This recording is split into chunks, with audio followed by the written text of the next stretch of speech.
We are going to start today with the 21 seconds that was heard around the world. I'm talking about our Prime Minister's reaction to U.S. President Donald Trump's response to the ongoing protests happening around the world. Take a look. And if you don't want to comment, what message do you think you're sending?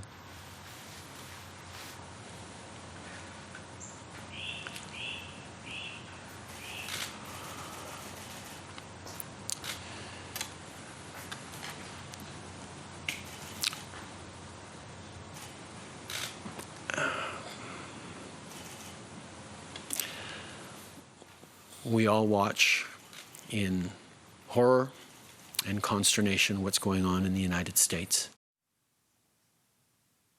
Of course, Trudeau did not mention Donald Trump's name in his response. So what did you think of this very, very pregnant pause? And should world leaders be speaking out against what's going on in the U.S. right now?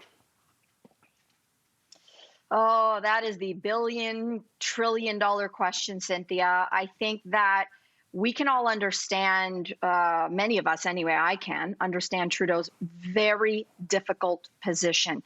The pause to me said it all. I think, like all of us, we are stunned silent by what is happening in the United States and the complete lack of effective leadership coming from the White House. And yet, United States is our big brother. Not only are we so economically tied to them, and let's remind everybody, we are in the middle of a pandemic and economic downturn, so that relationship becomes more important than ever. But also the security of our nation is so intertwined with the United States as well. So what do you do when you need Big Brother? Your life is completely intertwined with Big Brother, but Big Brother is behaving like a toddler.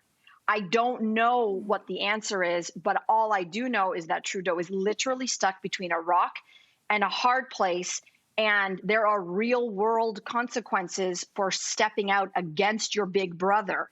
He will turn on you, whether it's trade deals that have just been dragged through the mud, whether it's the discussion of threats of, pulling out of more organizations. I've said it many times on the show, when America catches a cold, Canada, when America sneezes, Canada catches a cold. So I don't know what the answer is because we're dealing with a man-child.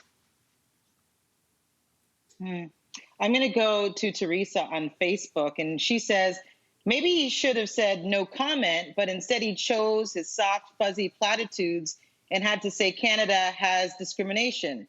His platitudes do nothing, mean nothing. Sometimes the best choice is say nothing at all. Teresa, I've got to respectfully disagree. There is no way he could have said nothing. In fact, he expected this question. I'm sure his team prepped him for this question. But that pause heard around the world yesterday, those 21 seconds, was a collective pause. A lot of us are feeling the same way because, as you mentioned, Mel, we just can't understand a leader, a powerful leader, who refuses to lead at this time. Did he have to say Donald Trump's name? No, he didn't. He doesn't need to. I, in fact, am not the Prime Minister of Canada, and I don't want to say Donald Trump's name right now. I will say the man over there, the man in the South, whatever it is. We heard part of that clip, but it wasn't a platitude to say and talk about anti-Black discrimination and how we have our own issues in Canada. I thought he did well yesterday. I really liked the pause. I thought it was, to me, I read into it as, either total shade, as in shock, and who can find the right words to say about this child, as Mel said, who occupies the Oval Office in America. So I was like, great. And I almost thought it was, how sometimes in a song or a movie they use silence before bringing in the big beat, and Whitney Houston's I Will Always Love You. There's a part in I Will Always Love You where it goes silent, and then the drums come in and she's like, and I, right? I thought that pause would be followed by some mic drop moments from our Prime Minister. And what we got, I agree with that, actually, viewer, Marcy. I agree. What we got was not just platitudes, but a repeat of platitudes. Like, he kept saying the same thing over and over again. I mean, I get it. If you don't want to take on Big Brother, if you don't want to take on that man-child, then maybe the better way to model good leadership to that man-child would be to own up to your own mistakes. It is a given that we are all in some form, those of us who are not Black or Indigenous, racist, because this is a racist world.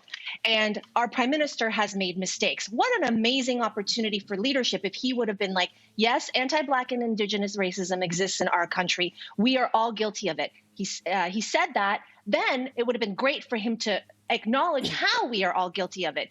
I myself had my moments. You have seen them. We have seen them in the form of 1, 2, 3 pictures. I need to learn better. I need to do better. I am willing to start the work of doing better, and I implore you to join me. He didn't do that. Instead, we got lots of repetition. So I have to say I was a little bit disappointed with what followed that awesome pause. Yeah, I just want to say that in the House of Commons session yesterday, Prime Minister Trudeau did say, I do acknowledge that I also have made mistakes in the past. I just wanted to put that out there. I'm not saying what you're saying is wrong. That's not the clip. That's not the clip that went viral. To a certain degree. Yeah. That's not the clip that went viral. He, in front of the national media that is released to Canadians, and we don't all watch the House of Commons. So when the cameras were all pointed at him, he missed the opportunity. You don't? Just kidding.